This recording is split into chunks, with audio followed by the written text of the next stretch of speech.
are gonna dive into a bit of some like student politics and some social justice stuff and crack some jokes along the way and vibe. This news again. I need a coffee and like 3 voice to manifest. Yes. Okay. Hi. So I'll just introduce myself. I'm Kaia. You can say Kaia Malumba, but honestly, just call me Kaia. Yeah. Do you want us to like say our métiers and like where we're from and where we're calling from and stuff? Yes. Okay.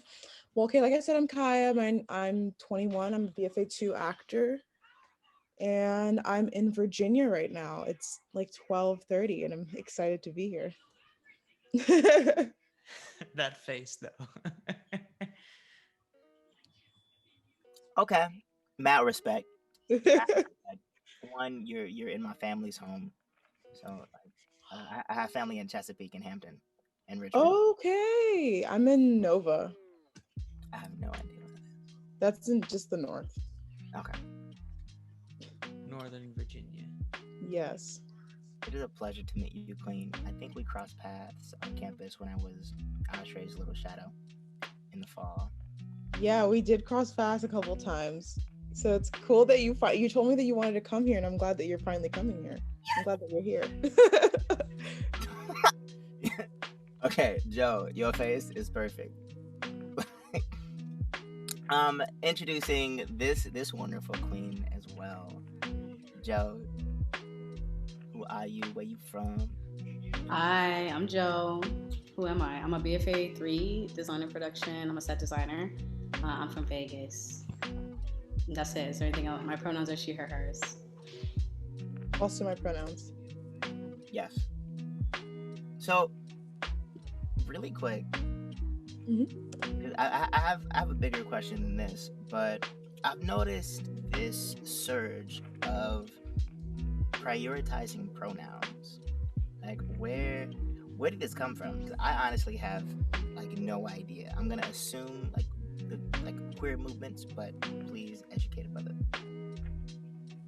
I totally think so. I think so totally. I think for me at least, it's been just from trying to be a better ally to my trans friends and understanding that like how certain things in society, like assuming what somebody's pronouns are they can be microaggressions, and just by normalizing, even if you are cis, saying your pronouns and not just having someone assume them is really helpful to people who would not have necessarily pronouns that society would immediately get correct, you know? So that's where I'm coming from with that. And that's something that's been pretty new for me. Whose audio is that in the background? You got some cartoons going on in the background. Oh my God, that's my sister. Hold on. That's nice to hear. It's nice to hear. Shout out to the sis. The Naruto, I'm in the living room doing this. The Naruto, let me tell her to turn it down. Which Naruto is it though? Is it OG or is it Shippuden? Emily Shippuden. Hey! Shout out to the little sis of the world. Hey, little queen.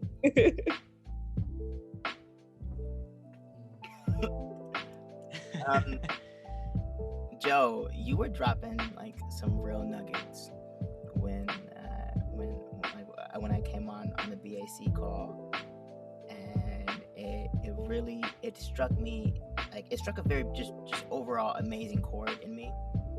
I didn't grow up with like this whole Black experience to an unfortunate degree.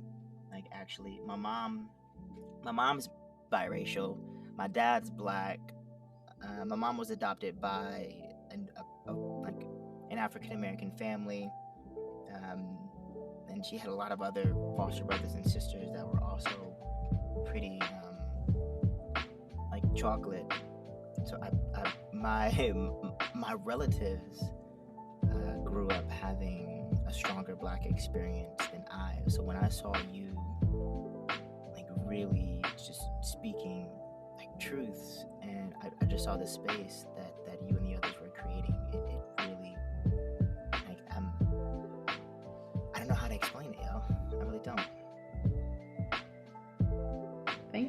Yeah, I don't know. We were just talking shit. Honestly, I don't. Am I allowed to say that on this here? Yes. We were just talking. Like, I don't know, and that's nice to hear that you felt safe because that's like the point, you know. So that makes me feel good. Tango. So let's dive into it. I feel like I missed out on like an existential conversation. We were just it was a meet and greet for the new students, and there weren't many that came, so it was really intimate. So we were just talking about basically what has happened this summer and the types of change that we've seen and things like that. It was a really good talk, but I could catch you up, Kaia. It wasn't that, you know, it was good. And also, Yeah. you probably know most of the stuff we were talking about anyway.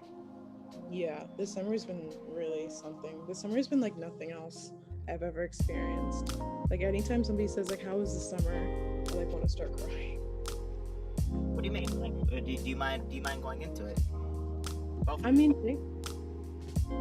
it's just been so chaotic. I mean, with COVID and everyone having to just move. Like for me, I had to move across the country to come back home to Virginia when all that stuff happened with COVID and, you know, school closing, and then you're not sure where is and isn't safe to go, and you know, you don't know how to conduct yourself, and there's this deadly virus, and then a bunch of other stuff started happening. To summarize it, but it's been hectic. I don't know. How have you guys dealt with like everything that's happened? You want to talk about that, Chris? No? This space is for the queens first and foremost. We all gotta have our share, you know. It's been crazy for all of us, I assume. So Joe being real shy right now. Well, I mean, it's been a really hard time, but it's been a really transformative time. I mean, there's been a lot of really big things in my life personally that have happened during this quarantine, but then there's also been a lot of terrible but big things that have happened in my life during this quarantine. It's been very transformative. Like, I don't even know, I'm not gonna go into details about my life right now. Transformative in every way, you know, negative, positive, overall. What has experiencing a transformative moment, like what does that feel like in terms of going back to school, and like does it drive you to dive deeper into your studies? Does it drive you to dive deeper into yourself?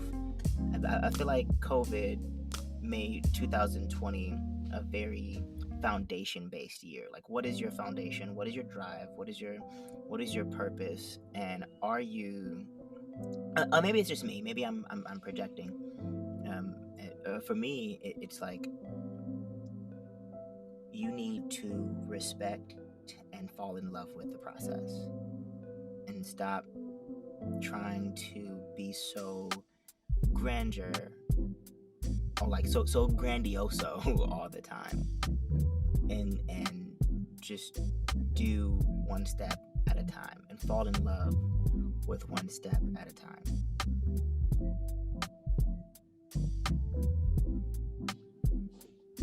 I feel like 2020 has been hurry up and wait. I feel that. I was not gonna riff off of that. One step at a time, no need to rush. Yeah. No. Yeah. That's such a loaded question, though. Like, how do you? I know. It really is, though. How do you? Because it's like, how do you even process the change that's happened? Like, how do you even go through that? But let's talk about that, actually, because you guys were talking about, like, you know, some of the changes you've seen happen, and I'm assuming after all of the conversations about race that were happening in the middle of the summer, and a lot of the protests that are still happening, have been happening, and are still happening to this day. Just because the media is not talking about it, they're still happening. But yeah, I mean, like, even that's like a lot to unpack. Like, I've seen some things that have changed in people, but like what are some things you guys have seen? I don't mean to like ask a question at your question, but thinking about that. That's what 2020 is all about. Joe, One would you like question to leading start? to another. What'd you say, Chris? I said, would you like to start? What have you seen? That's still such like a big question. I feel like what have I seen about conversations about race, or are we talking about just in general about COVID? Which kind of feels like the same conversation. Oof.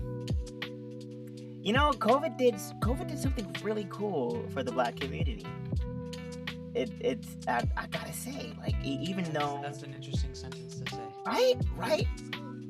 I feel like it didn't actually do anything for the Black community. It just did a lot of things for everybody else. I mean, like giving Kodak $4 billion to create a cure, and then giving other wealthy companies, Fortune 500 companies, like million and billion dollar payouts.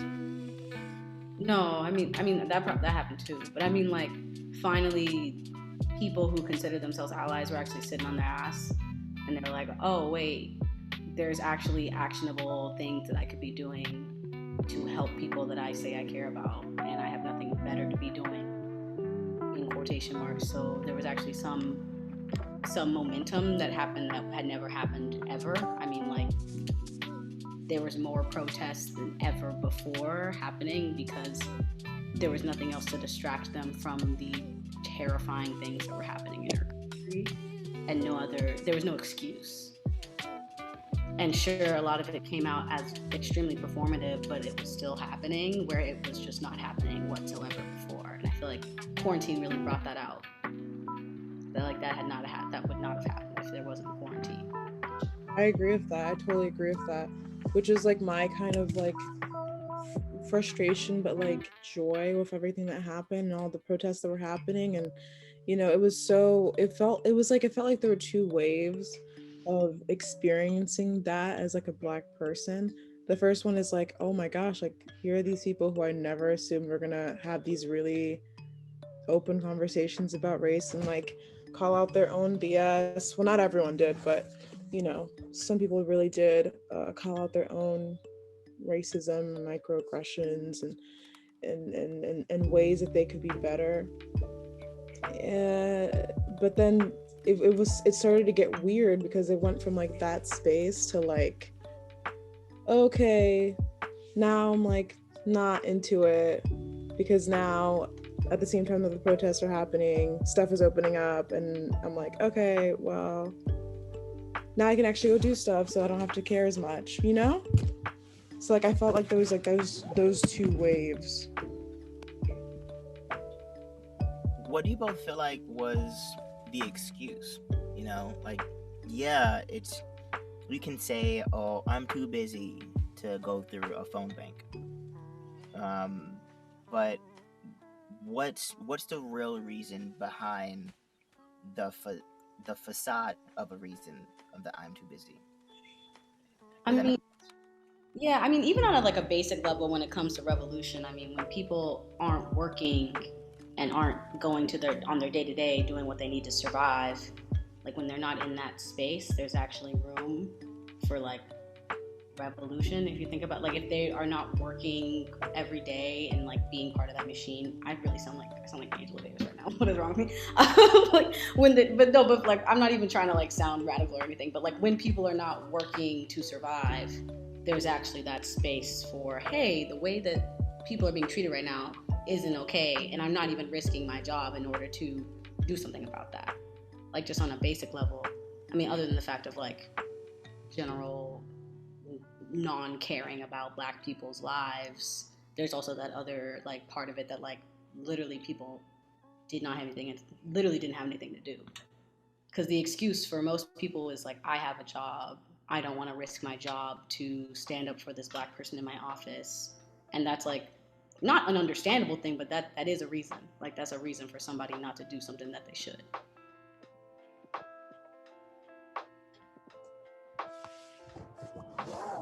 What's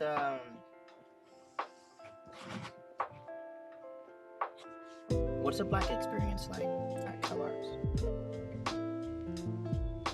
Another loaded question. Yeah, that's the purpose of this show. So that it's like it's not that I'm going for the jugular. Like, I really do want to spark like a real conversation, because I love CalArts, don't get me wrong. Like, I'm not to put my business out there, but I'm going to CalArts and it's not even on my dime. So like I'm very grateful. I put in hard work, but I'm realizing like a duality of a system. So when I started going through the demographics, when I was shadowing Ashray, it's like 52% Caucasian. I know I'm gonna get the stats wrong for Asian Americans and Hispanic Americans, but definitely less than 10%. And I mean really less than 10% were Black students, were students from African American descent, or African descent as a whole. And so what is the Black experience like at college? I mean, it's kind of not even it's a difficult question to answer, just because like there's nothing really unique about the Black experience at CalArts as it is at any art institution. I mean, in terms of art in general, like what is it to be commodified and fetishized, and art is generally, especially right now, we're very left leaning, so this like fetishization of Blackness while also like not treating Black people with civility echoes throughout all types of art making, right? So like CalArts is very much like a product of that, you know? So CalArts very much like, there are times where you feel really uplifted from CalArts for being a Black student. And then there are times where you might as well be the trash in the dumpster outside of Tatum. Like there is, that happens, and that switch is really quick. And also because CalArts is so much of like you are what you make it, like you have to advocate for yourself a lot. And when you're already a Black person that is seen as aggressive from the jump, advocating for yourself can easily become very scary, especially if you're seen as being aggressive or being, I don't know, like just not being the happy-go-lucky Negro that they need you to be. Like it just very quickly can be a bad experience. But also there are moments where you're very much uplifted in the CalArts community that you would not be uplifted like that at other places. So I don't know, I'm gonna let Kaia talk, but it's just kind of like, yeah. No, I totally agree with the sort of like nacho Negro sort of sentiment as well. Like I remember with a lot of the stuff that was going on, even in the acting community, to give a little rundown, there were kids who, they're not here now, thank God, or at least most of them are not here. There were kids who were like calling people the N-word and like referring to people as like gorillas, and like it was really disgusting. And it was in moments like that, and there was only about like 5 Black undergrad actors in the first year, I think. So it was like one of those situations where it's like you're so uncomfortable and you want like someone to fix this, and you're like, like I don't like this is, and you kind of like, your reality of being a Black student in that moment is really, really highlighted. And the fact that you go to an extreme PWI is really highlighted, and that you go to a rich, artistic, you know what I'm saying, that space. It's really, like Joe said, it can be hit or miss. It can be really like uplifting and great, but then sometimes you also feel like it's like you're being like kind of fetishized, and then it can be really, really like shitty and scary, and you could find yourself in a position like that. And this is only my first year. You can find yourself in a position like that where you're like something needs to be done, nothing is being done. Oh, and nothing was done really about that. But then you're like uncomfortable of like actually saying something and advocating for yourself, or advocating, or like just being like the person to fight for that or fight against that when the school isn't doing anything, and not jeopardizing like your actual social network, and not seeming like, oh, you're that angry Black, especially for a woman, like you're that angry Black woman that's always bringing up this stuff about race and it's going to make things like uncomfortable. We don't want to work with you. So it depends. Like sometimes it feels good and sometimes it feels just like, oh fuck. This whoa. Yeah. This was an on-campus experience? This was an on-campus experience. This was like in class. This was like outside of class. Granted, again, these individuals have not come back this semester, but I'm sure that's because of COVID and us being on Zoom. Another, they didn't get any type of repercussions because there is no actual like None. There's no activation in the CalArts like I don't even know what like the bylaws as they stand right now. I found this out during this summer, by the way, that actually has any type of rules about penalizing racist action to that extent. Like in terms of art, like we have a no censorship policy at CalArts unless it is literally infringing on the rights of human beings. Like that's pretty like simple and stated. But in terms of actual conduct, there wasn't any type of like actionable, if this person racially aggresses another student in this way, this is the type of repercussions that will happen. Like that is not something that is written down. And also CalArts for a very long time, of course, racism is very pervasive, but it is a very PC school most of the time. So people don't just walk around calling each other niggas. So when that happened, most people were like, we don't know how to handle this because we never had to really deal with it like that pervasive. Most CalArts is usually built upon like a lot of microaggressions just like every day, like, and that's pervasive enough. So then microaggressions, commonly administration does not recognize them like ever. So for this to be a very like in your face offense, CalArts I think was just like overall like, and also the theater school has its own problems because like they tried to handle that within themselves and did not tell anybody in the administration for like months and months and months and months and months until after it happened, and then they were like, why didn't anybody tell us this? It's a whole thing that has a lot to do with how like the theater school just has a mess that they got to deal with. even that, like even the fact that it's 2020 and there's no like written thing that says there doesn't even need to be a written thing that says you should do something about people calling other people, the N-word. I don't know if I can say it on here, but like no, and I mean, can I? No, I can't. Probably shouldn't do that, right? I already did it. Yeah. No, but like people were like really calling other people like niggers, like actually like for real. It was disgusting. It was so gross. It was like so, and these were like people like who were like in my class, so we had to do like scenes with that, emotional scenes with like, and of course you can already imagine how that like affects, like you don't want to open up to someone like that, and and so yeah, CalArts really dropped the ball. Like they just like kept fumbling it all summer of these. Yeah, I won't say it more because it's being recorded. It's also just a lot to recount and a lot to deal with, and like I feel like we've gone so far throughout the summer with all those, at least me, like during that fumbling of the bag, for some reason me and Asha, the other head of the collective, were pulled into so many meetings. I had at least 5 meetings every day for weeks during the summer with CalArts administration about the way that they were acting and the way that it needed to be changed and the way it needed to be fixed. And it's just like, it's crazy that I had to do that much labor just for them to be like, hey, that was like, you're right. We know that we're messed up, but how do we fix it? And we were like, well, first of all, you should already have your actionable ways to fix it before coming to me. Don't be expecting the solutions from a student that gives you a shit ton of money every year.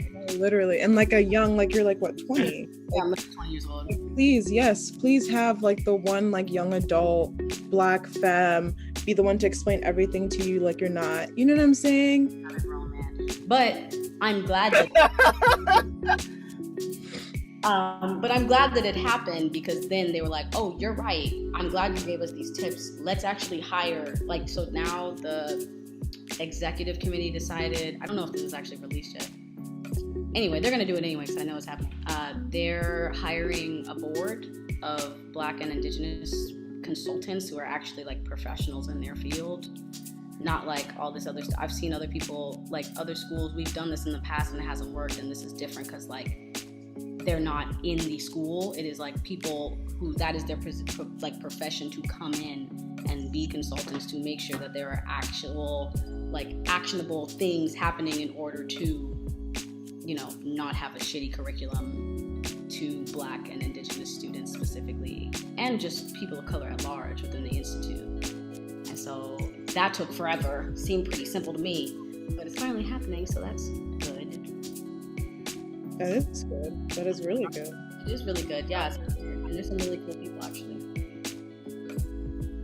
Shout out to people like the Sean Harpers of the world. I'm a bit taken aback. Like I was not. I mean, don't get me wrong. Like, yo, I completely understand. I completely understand that I'm gonna run into somebody who is inward trigger happy. And I know somebody listening to this has a quote that they would like to quote of me. We'll get into that later, much later, into my CalArts experience. And it's a bit. It was a bit disheartening and like a bit discouraging to be in the orientation and see so many vanilla faces amongst the faculty. And it's great that like Ravi is a POC and a president.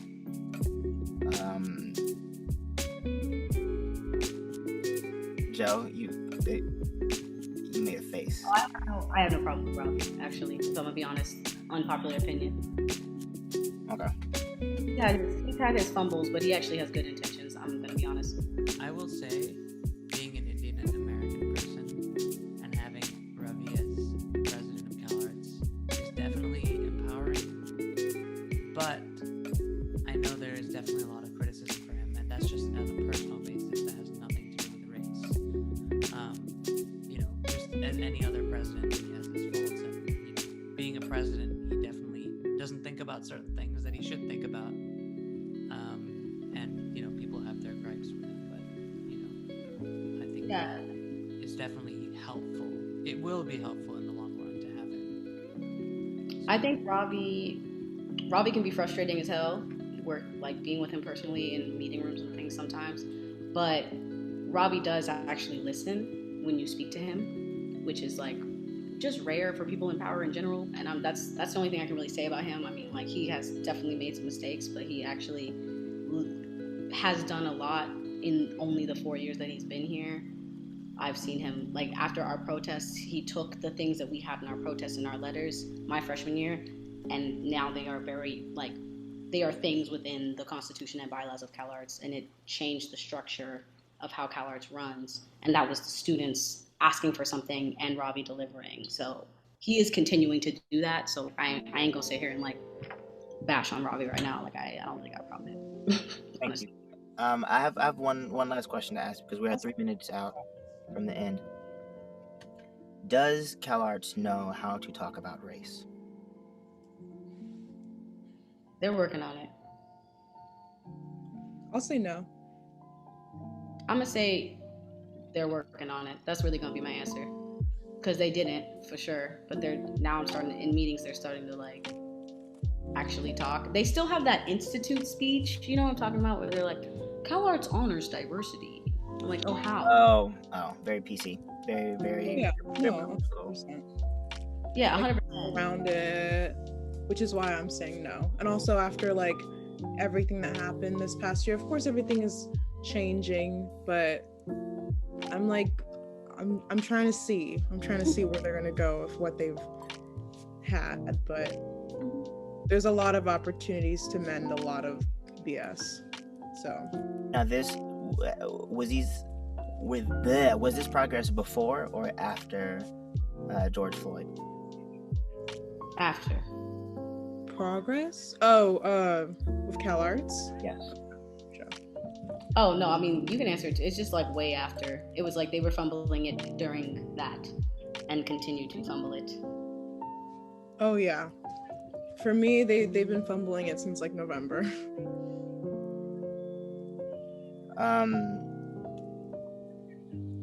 Wow. We are 1 minute out. Thank you, Joe. Thank you, Kaia. I really appreciate both of you being on. I would love to have you back and in the near future to keep students like really, for lack of a better word, woke on what especially Black women are asking of the world. And I would really love to continue to share your voices if you allow me to. Thanks for having us. Thanks, Chris. So, oh my gosh! I think we're seconds out because KCIA will just kill the signal. We can go a bit over. We're not on a timer? No, there's no show coming after us, so we got a minute if you wanna chill and continue the conversation for a minute. Do you ladies have the time to maybe do another 10 or so minutes? I don't mind. Yeah, that's fine. The conversation's getting pretty good. Intense! I know! Yeah, I fucking love it! It's an intense conversation, you know? Okay. Shout out to Quadio Media. Yo, we love you guys. Absolutely love the songwriting club that happened the last 4 weeks. I am crying boo-hoo baby tears because Wednesday was the last week, and I want to give a major shout out to Johnny Winters for being our songwriting group moderator. So a song from there it is. A song from Quadio Media. We'll be right back after these messages.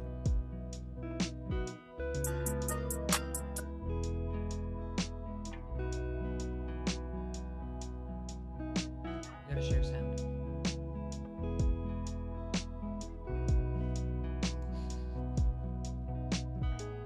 Chris, you gotta share sound. Chris, you gotta share sound.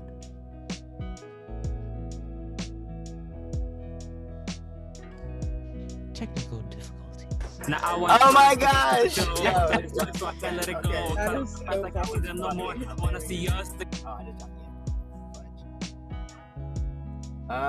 Shout out to the educational mentors that might be watching. I apologize for the it is not a communication intelligence. As actually scientifically speaking, so there have been studies that more intelligent people actually use swear words more than not. There's a bell curve, I think, for that. Okay.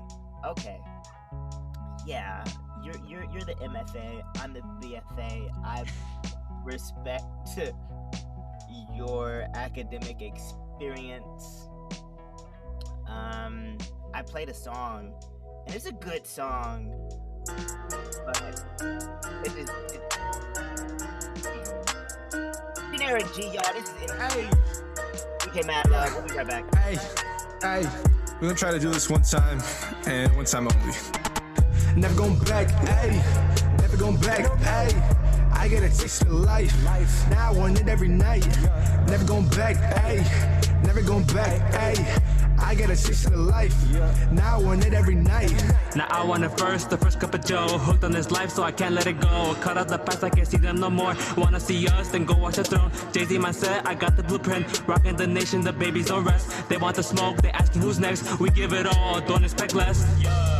Underdogs, hear our bark, don't get shocked. It is just the start. Jump the car to the stars. Milky Way, no chocolate bars. Run the country, I'm the czar. We were off the radar, now we're on, gone too far. Cause that's just who we are, and we never gonna change. Got no shooters, fuck a range. You hate me, I feel the same. I spaz all across like a bingo. When I spit like the dingo, I'm a star, call me Ringo. Bitch, I want the bread, bring the bimbo. Love the pink, no flamingo. Goddamn, this be my jingle.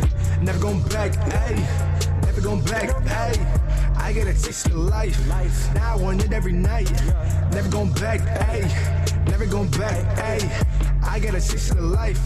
Now I want it every night. Never go back from where I started. Goals in the big city like Clark, they your best friend sting. She fought it, blew me out of this world. No Martian, slide down the rail like Costin. Every word I'm writing is costing me a couple bucks a bar. I don't wanna go back too far. I don't wanna go back to the Bronx. I wanna be where I belong. Hitting badly on a mountaintop. Sipping on a bottle, I never stop. Tears on my face on a marble block. And I get paid cause I'm on the clock. Head stand up like I'm static shock. Oh shit.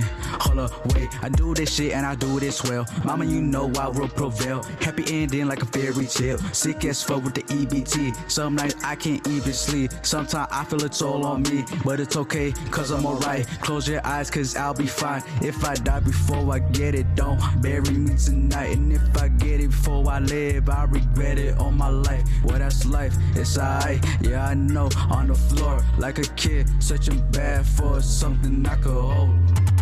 Never going back, ayy. Never going back, ayy. I get a taste of life. Now I want it every night. Never going back, ayy. Never going back, ayy. I get a taste of life. Now I want it every night. Generic G, he be passing to me. Passing on you by your lap or something. No pit stop, we're on a runway. And we're gonna build up our brand like nationally. Maybe overseas, then we crashing, homie. I don't need much space to give presents. And I made this beat as a lesson. Never going back, brethren.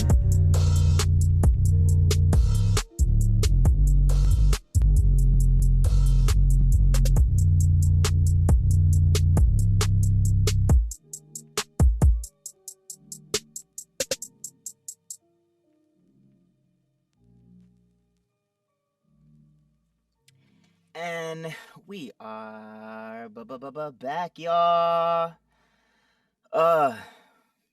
Okay, so if we were on campus at the KCIA studio right now, this room this room would have like 4 mugs of hot green tea, and that still wouldn't represent the amount of tea that is in the room. I'm trying to be funny. I'm getting smirks, not like the LOLs. Why is it green though? Because it's not. Wait. What's the tea? What's the shade on green tea? You know what? Thank you for that. Thank you for that defense. But also, like, I don't know if I consider talking about race and anything about it as tea. Maybe that's just me.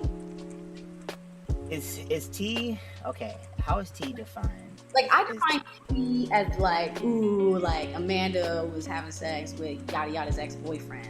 You know, like that's tea. That's some tea. That's some tea. You That's know, tea. ooh, so and so called somebody the N-word at the Halloween party. That don't feel like no tea to me. You feel me?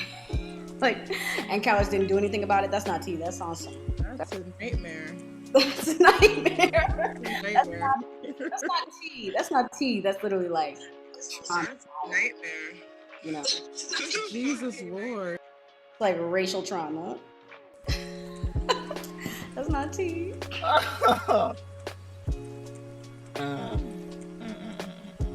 Like, I'm just trying to imagine, like, somebody comes up to me like, oh my god, like, someone call me the N-word when they walk past me. I'll be like, oh my god, that's tea. Oh, okay.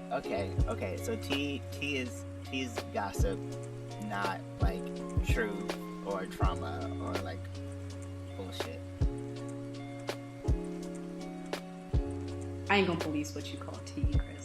It could also be like the rundown on something, like the lowdown, like what's it really like? And that is kind of tea. I mean, that's what it's really like. I know this queen. She has a podcast. It's called It's a Mess, Sis. And this is a shameless plug for one of my homegirls. Shout out to Jessica. I love you.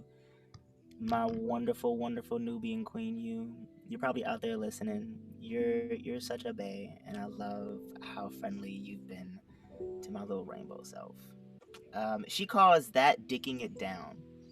So once a week on her podcast, they dick it down. It's like getting down to the bottom of things. That's dicking it down. Did I just get a message? I feel like, no. Oh, I heard the iPhone. Y'all passing notes in class? Maybe. Y'all, why y'all passing notes to each other? Like this damn little freshman. Anyway. Oh yeah, how has your first year been?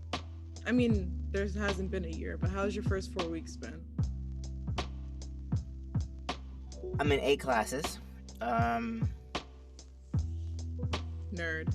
I'm behind. Stop it. I'm behind on 1 essay by 2 reading assignments.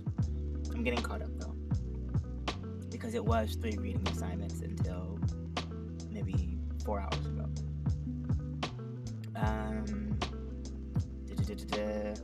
I'm for some reason, like I'm somewhat not really balancing between outside, like music related obligations, and then like my music related obligations. Like I'm kind of doing somewhat not really, but good, like keeping up with things. I mean, I'm not gonna let myself fall behind for more than a week. No, that's just a no-no. Like I need Black excellence to like just radiate. Like mostly because one, I see Jojo as like up here.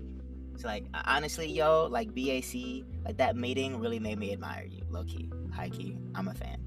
And then like Kaia came highly regarded by you, and I'm like, okay, I see this. I fudges with this. That's funny that you're saying that you don't want to be a week behind, but you exude Black excellence. I am literally 3 weeks behind on my classes, so good for you. But I still got that 3.8, so don't even talk to me. You better drop that GPA. Don't talk to me. Period.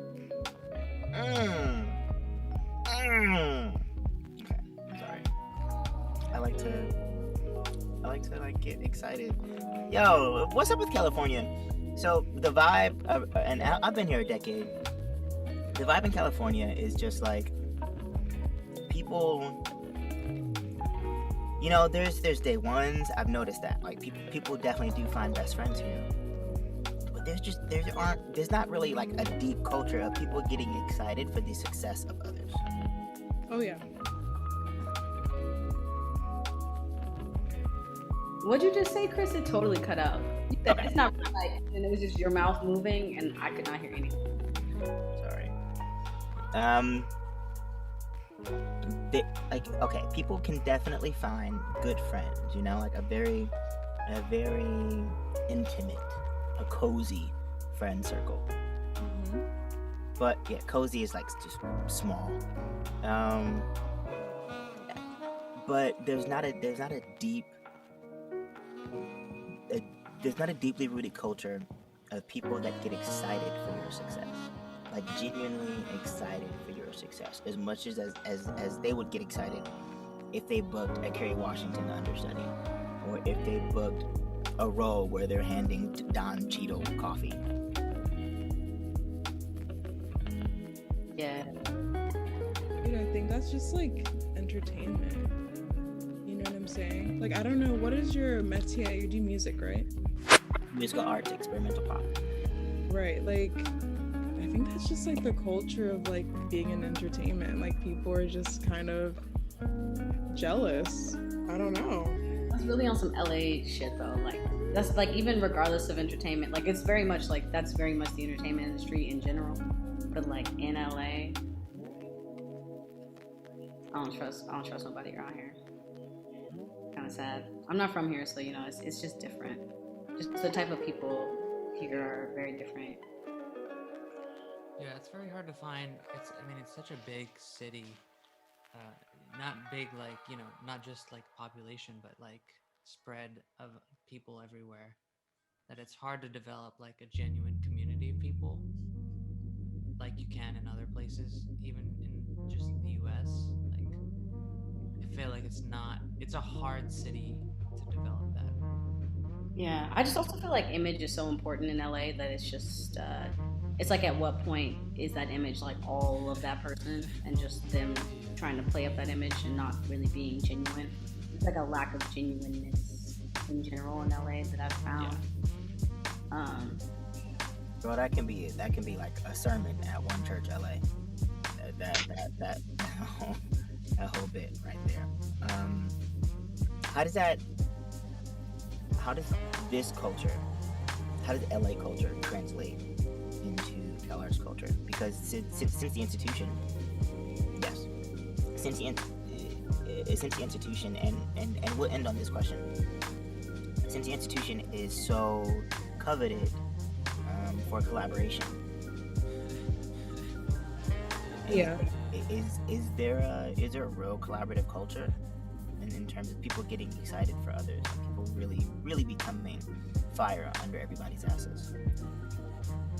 I think that there's, from what I've experienced, and I've only been here a year, so maybe Joe, you would have a different experience or different perspective, but from like the acting side of it, I think it's less of like people getting excited for each other, but in terms of like the CalArts LA connection, but more of like, I would say CalArts does try to like get at least its actors out in LA and understanding like the stuff that's happening in LA, the shows that are happening, work that's happening. We have CMP, we have what's it called, Red Cat, which is I think a theater in LA, and like they took the a lot of actors to go see the CMP down there.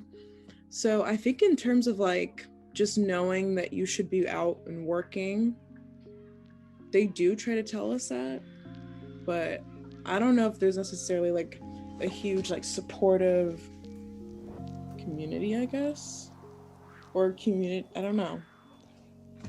I feel like maybe for me personally, like I definitely feel that like collaboration is really strong at CalArts for the most part, and like even people, I don't know, it's like the support is there, but it's also just like a courtesy. I feel like at that point it's like, oh, I know so and so has a show tonight, and I mentioned I was gonna show up, so like I have to show up. Like I can't just not show up and not support them. Like I've done that several times. I know my friends have asked me to go with them to someone else's show to go support them. Like that's definitely like the culture of gallery night is like, oh, someone told me that they have a show, like I can't not show up and support them, at least for like 2 seconds, pop my head in, say good job, like just something. I feel like that's it. Like the support is very much there, and like the collaboration is very much a thing at CalArts. Like I don't know, I feel like the LA culture still stands in terms of like a lack of genuineness sometimes at CalArts, but that's just like a product of LA. Like I don't know, a lot of people that go to CalArts also are from LA, so. As someone from well, not really LA, but around the LA area, I do feel like Irvine-ish. Where are you from? I'm Irvine, Orange County. Irvine? Yeah, so it's like the spread out nature of everything. It makes it definitely difficult to like have any sense of community. Like we have that because we have CalArts as like our home base for everything. So I mean, that's why it's so much harder now that we're remote to like feel like we're together in this, even though we are. But we're just separated by everything. And the times like this when we have time to talk over Zoom or in classes that we're in, like those are the only times that we're seeing like actual community take place. I do agree with you on the fact that like, there is a lot of community. Like after 1 year of CalArts, I do feel like there's genuine people who think Yeah. And me, like, having grown up to this point, I do feel like I don't really care about the people who don't, or the people who are like trying too hard to do it, because there definitely are plenty of people who do that. And I myself, supporting other people, like I support people genuinely more so than I used to before I got to CalArts, you know. So there's some like culture that it allows you to have, but LA is definitely a difficult place to just develop any sense of consistency with anything. I feel like LA is a hard place because there are some really like rich, beautiful communities in LA. It's like it's also like it's not like you can just walk into somebody else's community and like expect to be. I mean, like in some places in America, you can walk into someone's community and welcome with open arms, but like that's not the case here. So I think maybe that's like the type of like ingenuine, like disingenuous thing that I'm talking about in terms that like kind of like spreads into CalArts as well sometimes, and like that. It's kind of like that support is there, but like how much of it is actually like support and how much of it is just like what they need to do to stay on your good side. You feel me? Like that sounds weird, but you know what I mean? You know what I'm trying to say? Yeah. But that's like the nature of networking, isn't it? Like I know it's a showbiz thing. It literally is. You don't even know these people that well, but you like still, you just try to stay cordial. But I agree, it can be weird. But the community at CalArts is you can definitely find good people. But in terms of like connecting the LA and CalArts, I don't know. Being cordial, to be honest. Okay, last point, and then I'll play us out. We can bounce this off for maybe another minute or so. Love you, Ashay. I thought being cordial is toxic. Why? Oh, hot shit. That's so loaded. I know. I'm gonna explain it because cordial is nice, but when you're being cordial with the intent to maintain a relationship for the sake of a network, I feel like that's where it can become toxic, because you're sacrificing like genuine relationship building. Like you're sacrificing the potential to really build a foundation, and foundations only are built when the ground is dug and broken into and tossed up and thrown into the air, and it gets dirty and messy, and then like you lay your frame and you have to get down in the dirt and like sometimes get a splinter in your hand. I'm speaking metaphors. You got time to do all that when you only have like a minute to real. Give your business like. I don't got time to be doing no digging while I'm trying to like get a connection. Director X and like the cordialness is to get to that point at some point with that person. Yes. And I understand what you're saying, but I ain't got time for all that when I'm trying to give out my business card. CalArts. I hear you. But like that is where like genuine stuff happens. Right. But I don't know. I enjoy it at times. I mean, for me, I feel like. What was that, Joe? I said I'm good at it. I mean, because like personally, sorry, Ashray, like the goal is to be like, not to be like Adam Sandler, but to have the same kind of like pack that Adam Sandler has, with that same like mod squad basically of actors that are always in his movies back to back to back to back. Like, let's say my career does pick off, like pop off. Like, I want to be able to get on the phone several times within a decade of my career and say, Kaia, you don't even got to audition. Just come to the studio. Wardrobe, hair, and makeup are going to meet you this day. We're going to size you up this day. Table read is this day. Blah blah blah. Like that's Adam Sandler's status. We've all seen it. Every single Happy Madison produced project has the same people with Shaq being the token black guy. Sorry, love you, Shaq.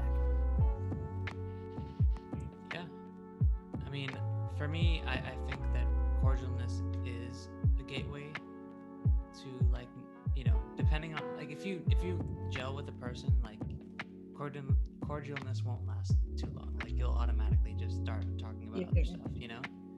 But, like, when you need cordialness for, like, business reasons, then it's useful, because that's, I mean, unfortunately, that's how things work. You know, there's always a barrier before you get to genuine conversation.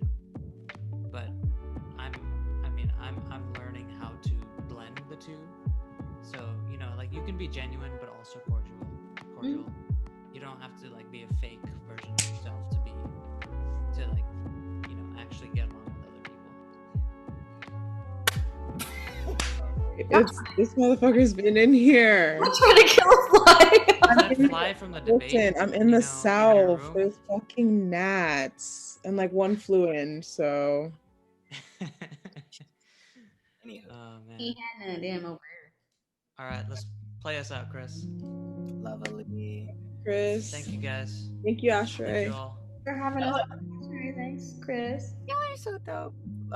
Okay. Anyway, at least once a month, come back. Once a month, we got a schedule. Dang.